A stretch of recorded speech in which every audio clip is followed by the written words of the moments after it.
Hello friends, welcome and welcome back to my YouTube channel. तो आज के इस वीडियो में हम देखने वाले हैं फिजिक्स के बहुत ही ज़्यादा इंपॉर्टेंट टॉपिक के बारे में। तो टॉपिक आप देख सकते हैं, गोलीय अवतल पृष्ठ पर अपवर्तन का सूत्र हम कैसे ज्ञात कर पाएंगे। तो सब कुछ बताएंगे, बस आप वीडियो को पूरा लास्ट तक देखना ताकि आपसे कोई भी इंफॉर्मेशन मिस ना हो पाए। तो इसका सबसे पहले फिगर देख लेते हैं। इस पर हमने लिया है एक अवतल दर्पण, जिसके बाहरी पृष्ठ पर हमने क्या कर दिया है, पॉलिश कर दी है, और अंदर का जो पृष्ठ है वो अपवर्तक पृष्ठ है। ये रेखा आपकी मुख्य अक्ष है और यहाँ पर हमने एक वस्तु रख दी है। वस्तु का नाम है ए और बी। ठीक, अब जब ए और बी जो वस्तु है वहां से जब पहली आपतित किरण जाएगी तो क्या होगा, वक्रता केंद्र से होकर निकल जाएगी। कहां से होकर निकल जाएगी? वक्रता केंद्र से होकर निकल जाएगी।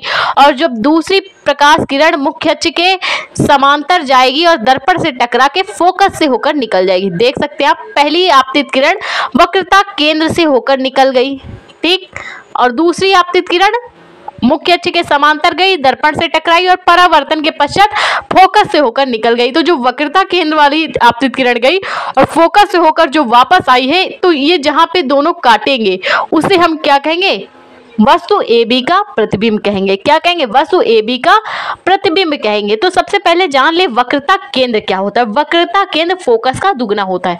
वक्रता केंद्र आपका फोकस का क्या होता है? दुगना होता है। और वक्रता केंद्र को हम आर से डिफाइन करते हैं। तो R is equal to 2F। R क्या है? रेडियस है। Radius is equal to 2F। अब हम अगर फोकस निकाले तो क्या हो जाएगा? R/2। त्रिज्या की क्या होती है? फोकस दूरी आधी होती है।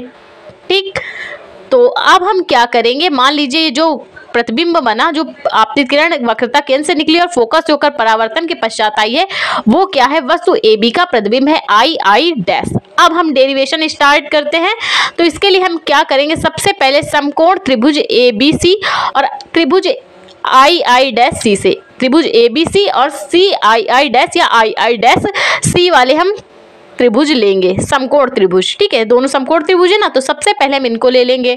तो आप जानते हैं ए बी जो लंब है, ए बी लंब की तरह है ना वस्तु, तो वो किसके बराबर होगा? प्रतिबिंब आई डैश के। तो ए बी अपॉन में क्या कर लेंगे? I dash. और फिर जो इसका आधार है ए सी, ए बी सी का आधार क्या है? ए सी। तो ए सी अपॉन में किसके हो जाएगा? आई सी के। ए सी अपॉन आई सी हो जाएगा। अब इसको हम नाम दे देंगे समीकरण 1। ए बी बराबर था आई डैश के, A B upon I dash कर दिया हमने। फिर क्या किया? ए सी जो आधार है और इसका आधार आई डैश सी का, तो आई सी ए सी अपॉन आई सी। अब इसको समीकरण 1 नाम दे देंगे। अब हम क्या करेंगे, दूसरा त्रिभुज लेंगे, समकोण त्रिभुज MNF। MNF कहाँ से आया भैया? तो हमने जो क्या किया था, इस पे लंब डाला था। जहाँ पे फोकस दूरी के पास काट रही थी तो यहाँ पे भी हमने लंब डाल दिया। तो MN किसके बराबर है? AB के बराबर है। AB और MN क्या है? दोनों बराबर है। तो पहले ये कॉमन चीज़ है, इसको हम अलग कर लें, क्योंकि इसका यूज़ हम आगे करने वाले हैं, इसलिए हम इसको अलग कर लेते हैं। तो AB बराबर है MN के। ठीक, तो हम क्या करेंगे, सबसे पहले आपने देखा कि जैसे पहले हमने किया था AB बटे आई डैश, तो यहाँ क्या कर सकते हैं? MN बटे आई डैश कर सकते हैं। आई डैश का जो लंब है MN वाले अभिलंब के बराबर होगा, MN अपॉन आई डैश हो गया। अब क्या हो गया, अब हम इनके आधार लेंगे, तो क्या लेंगे? FN ले लेंगे।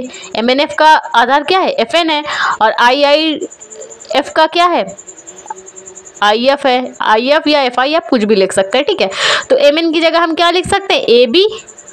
AB लिख सकते हैं MN की जगह, AB बटे आई डैश।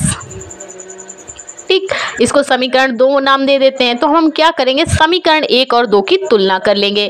जब समीकरण 1 और 2 की तुलना करेंगे तो देख सकते हैं आप, AB बटे आई डैश है, यहाँ पे भी AB बटे आई डैश है, ये दोनों कैंसिल आउट हो जाएंगे और बच क्या जाएगा? AC upon I C is equal to FN upon I F. तो कर लेते हैं दोनों को एक दूसरे के बराबर। तो हो क्या गया? AC अपॉन में आई सी बटे FN अपॉन में आई एफ। ठीक, अब हम क्या करेंगे, ये कुछ दूरियां निकल के आ गई। अब हम क्या करेंगे, इनको दर्पण के ध्रुव से नापेंगे। ध्रुव क्या है दर्पण का? P है। जहाँ पे मुख्य अक्ष की रेखा काटती है दर्पण के, जहाँ पे जाके मिलती है, उसे हम कहते हैं दर्पण का ध्रुव। तो दूरियों को ध्रुव P से नापने पर, ये जो दूरियां निकली हैं तो इनको क्या करेंगे, दर्पण के ध्रुव से नापने पर तो हम क्या करेंगे, देख सकते हैं आप AC है। अब AC को अगर हम दर्पण के ध्रुव से नापेंगे तो AC दूरी कैसे निकालेंगे भैया, बड़ी वाली दूरी जो आपकी AP या PA जिसको बोलेंगे, उससे हम क्या करेंगे, PC दूरी घटा देंगे। भाई PA से क्या करेंगे, PC दूरी घटा देंगे, तो AC की छोटी सी दूरी आ जाएगी। सबसे बड़ी वाले से उससे ज़्यादा बड़ी वाली को घटा देंगे तो सबसे छोटी वाली आ जाएगी। तो देख सकते हैं आप PA माइनस PC घटा देंगे तो AC दूरी आ गई। अब बटे में IC निकालना है भैया। IC कैसे निकालेंगे, PC माइनस PI कर दें तो IC दूरी छोटी सी आ जाएगी। तो कर लेते हैं PC माइनस PI। अब बचा भैया AC का मान निकल आया, IC का मान निकल आया। FN बचा है, तो FN क्या है, जो N है अभिलंब वो P के एकदम बराबर है। ठीक है, बराबर है तो इसको क्या करेंगे, FP कर लेंगे। अब IF दूरी निकालनी है, तो IF कैसे निकालेंगे, बड़ी वाली जो दूरी PI है उससे FP घटा देंगे तो आ जाएगी IF दूरी।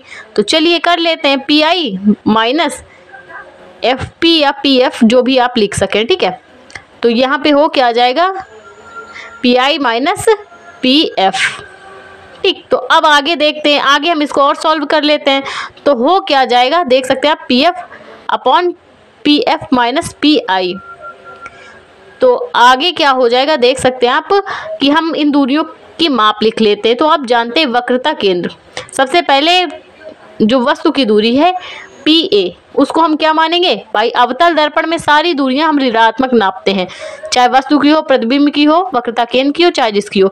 PA हो गई माइनस U वस्तु की दूरी, PI क्या है, प्रतिबिंब है तो माइनस V, PC क्या है, वक्रता केंद्र है, PC क्या है, वक्रता केंद्र की है। तो आपने देखा था अभी हमने क्या निकाला था, वक्रता केंद्र भाई फोकस दूरी की दुगनी होती है तो 2F हो जाएगी, ये भी माइनस में रहेगी। ठीक, तो आपने देखा था और एक दूरी रह गई है PC is equal to R, तो PC is equal to R है और ये किसके बराबर है, फोकस दूरी की दोगुनी है, तो वही हमने 2F कर लिया है। और हम क्या करेंगे, हमने U निकाल लिया, V निकाल लिया, 2F निकाल लिया। अब हम FP निकाल लेंगे, यानी फोकस दूरी तो उतनी ही रहेगी माइनस F, ये 2F नहीं माइनस 2F है। ठीक है, सारी दूरियां माइनस में रहती हैं। अभी हम आगे चेंज कर लेंगे, तो ये क्या हो गया, PI बड़ी वाली दूरी से हम घटाते हैं PI माइनस FP या PF, आप कुछ भी लिख सकते हैं। ठीक है, तो अब हम क्या करेंगे, जो ये हम निकाल चुके हैं वस्तु की दूरी, प्रतिबिंब की दूरी और आपका वक्रता केंद्र और फोकस दूरी, इनके मान हम, ये जो दूरी निकाली हमने दर्पण के ध्रुव तक से नापी है, तो उनकी दूरियों के मान हम क्या कर लेंगे, इसमें पुट कर लेंगे जो दूरियां हमने निकाली हैं। तो चलिए पुट कर लेते हैं। तो हो क्या जाएगा, PA की जगह क्या है भैया, PA माइनस U है, PC क्या है, PC है आपका माइनस 2F, अब PC फिर आ गया माइनस 2F। अब PI क्या है, PI है माइनस V, तो हो गया प्लस V। अब PF की बात आई, अब PF क्या है माइनस F, अपॉन में क्या है PI क्या है माइनस V, माइनस PF का है चाहे FP क्या है, ये क्या है माइनस F है, तो माइनस तो पहले से लगा तो प्लस F हो जाएगा। अब हम क्या करेंगे, दोनों का मतलब तिर्यक गुणा करा लेंगे। ये जो देख सकते हैं आप, हम क्या करेंगे, इनका तिर्यक गुणा करा लेंगे, माइनस U माइनस F, तिर्यक गुणा दोनों साइड का करा लेंगे। तो अब हम क्या करेंगे भाई, U से अगर हम V का गुणा कराएं तो U भी माइनस में, V भी माइनस में, तो क्या हो जाएगा, प्लस हो जाएगा UV। अब हम U का कराएंगे F से, तो F प्लस में है, U माइनस में, तो माइनस FU। फिर 2F का कराएंगे माइनस 2FV, फिर 2F स्क्वायर, F प्लस में ना, दोनों प्लस में हो गए 2F स्क्वायर।